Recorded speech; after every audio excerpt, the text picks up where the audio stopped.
Number ঘুমন্ত ব্যক্তি।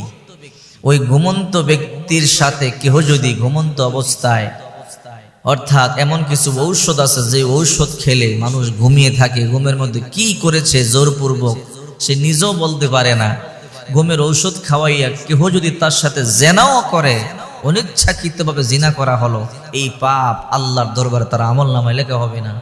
জিনাকার ব্যক্তির সাথে যদি কেউ জোরপূর্বক জিনাও করে, অর্থাৎ পাগল ব্যক্তির সাথে কেউ যদি জোরপূর্বক জিনাও করে, ওই পাগল ব্যক্তির ব্যাপারে আল্লাহ তাআলা জিনার পাপ লিখবেন না।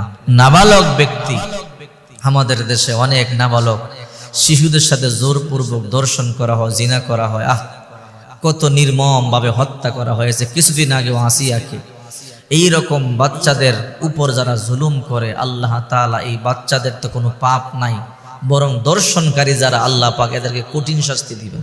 এই কথাটাকে অনেকে ঘুরিয়ে বলে 3 ব্যক্তির সাথে সহবাস করলেও গুনাহ হবে না।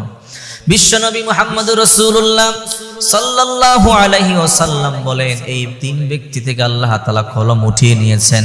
এই 3 ব্যক্তি যদি কোনো গুনাহ করে, আল্লাহ পাক রব্বুল আলামিন তার গুনাহ লেখেন না। ঘুমন্ত ব্যক্তির কোনো গুনাহ লেখা হয় না। পাগল ব্যক্তি যতক্ষণ পর্যন্ত আরোগ্য লাভ না করবে, সুস্থ না হবে, সে জিনা করলেও তার পাপ লেখা হবে না।